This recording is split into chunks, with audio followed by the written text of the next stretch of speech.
Mateus 24. Tendo Jesus saído do templo, ia se retirando, quando se aproximaram dele os seus discípulos, para lhe mostrar as construções do templo. Olha Jesus, que construção maravilhosa, olha o tamanho dessas pedras. Ele, porém, lhe disse: está vendo tudo isso? Em verdade vos digo que não ficará aqui pedra sobre pedra que não seja derrubada. No Monte das Oliveiras achava-se Jesus assentado, quando se aproximaram dele os discípulos em particular, e lhe pediram: fala para nós, Senhor, quando é que vão acontecer essas coisas? E que sinal haverá da tua vinda e da consumação do século? E ele lhes respondeu: olhe, ninguém engane vocês.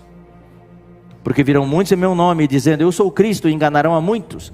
E vocês vão ouvir certamente falar de guerras e rumores de guerras. Olhem, não se assustem, porque é necessário acontecer ainda. Acontecer tudo isso, mas ainda não é um fim. Porque vai se levantar nação contra nação, reino contra reino, vai haver fomes, terremotos em vários lugares. Porém, tudo isto é apenas o princípio das dores. E as dores aqui são as dores de parto. Jesus está falando, é que nem uma mulher que vai dar à luz, começa a dar dor de parto. A criança está para nascer. E as dores começam a aumentar de frequência. O intervalo entre as dores diminui cada vez mais. E não é o que está acontecendo hoje? As dores de parto no mundo inteiro, os sofrimentos, os cataclismas, as tribulações estão aumentando de intensidade e aumentando de frequência. Cada poucos dias você ouve uma notícia afetando a você, afetando a mim.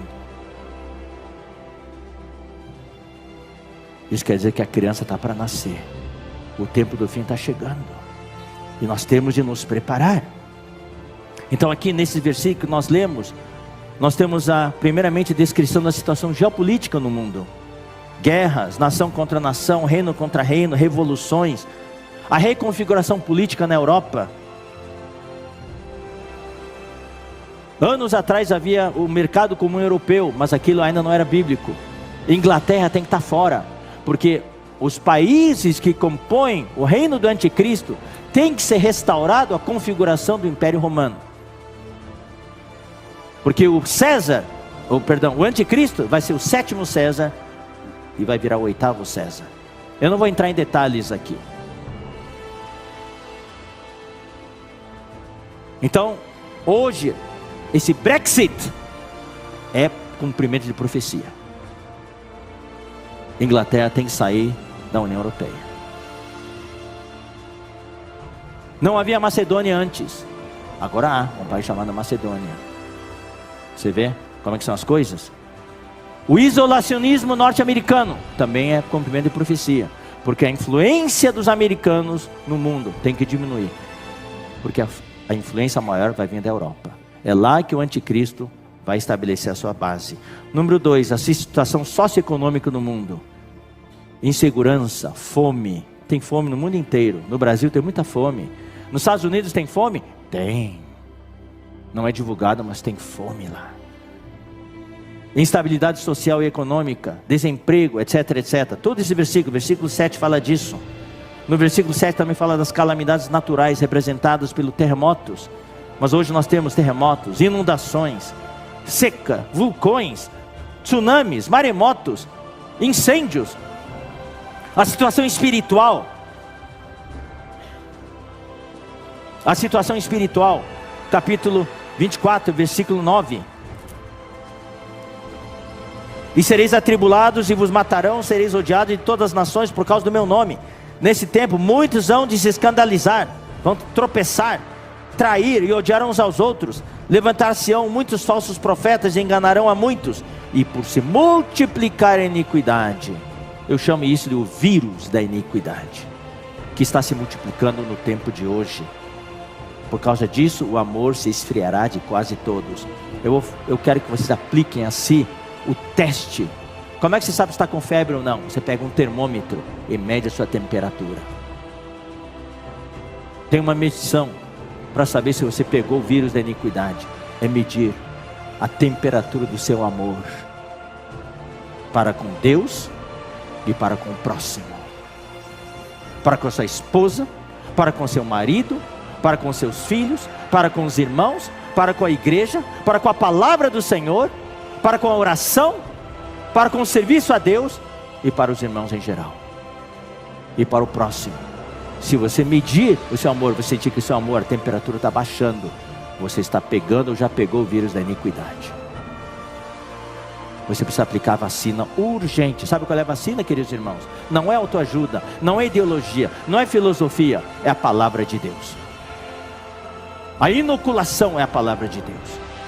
A vacina, o antídoto é a palavra de Deus. Queridos irmãos, a igreja do Senhor, para se preparar hoje, tem que voltar urgentemente à palavra de Deus.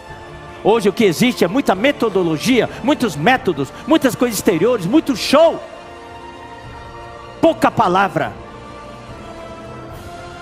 Muito WhatsApp, muito celular, pouca palavra. Se você é sério com o Senhor, quer se preparar, queridos irmãos, não tem atalho. Eu preciso voltar à pura palavra de Deus. Eu preciso ler a Bíblia, preciso entender a Bíblia, eu preciso me aprofundar nas verdades do Evangelho, no ensinamento dos apóstolos. Eu preciso me aprofundar, eu preciso saber o que é a redenção de Cristo, eu preciso saber o que é a propiciação, eu preciso saber o que é a justificação, o que é a reconciliação, o que é a santificação, o que é a transformação, o que é a conformação e o que é a glorificação.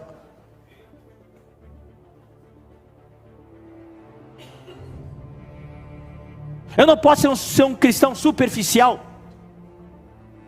A Bíblia fala das riquezas insondáveis de Cristo, em Efésios 3:8. Sabe o que é insondável, né? É insondável, quer dizer, a profundidade você não consegue sondar. Os barcos antigos não tinham sonar. Hoje tem sonar. Bate no fundo, volta, você sabe, 300 metros, 100 metros. Antigamente havia sonda. Era uma corda com peso na ponta e com marcações. Daí quando chegava perto da costa, o capitão, solte a sonda. Daí batia no fundo. Daí olhava, 150 metros. Pode ir lá, mais algumas jardas. Daí solta a sonda, 70 metros. Daí 50 metros, para aqui mesmo. Cristo tem as suas riquezas. O que é Jesus Cristo para você hoje? Ah, Ele é meu Salvador. É só o seu Salvador? O que Ele é hoje? Se você olhar a Bíblia, Ele é todo aquele item que eu falei em 1 Coríntios. Ele também é o primogênito dentre os mortos. É o primogênito de toda a criação. Ele é o mistério de Deus. Ele é aquele que tem a primazia. Ele é o começo, Ele é o fim. A Bíblia tem dezenas, centenas de itens do que Cristo é. Então, essas riquezas são insondáveis. Você lança a sonda em Cristo,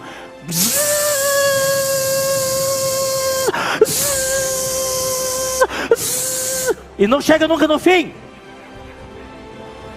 Riqueza insondável.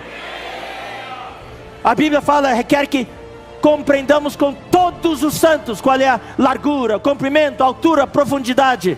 E olha lá, e nós vamos precisar de toda a eternidade para entender, ou tentar entender essa riqueza insondável de Cristo. Essa é a maneira de nos preparar, é nos alimentar da palavra, é estar sadios com a palavra. Cristo é o nosso alimento, Cristo é a nossa bebida. Precisamos desfrutar mais Cristo.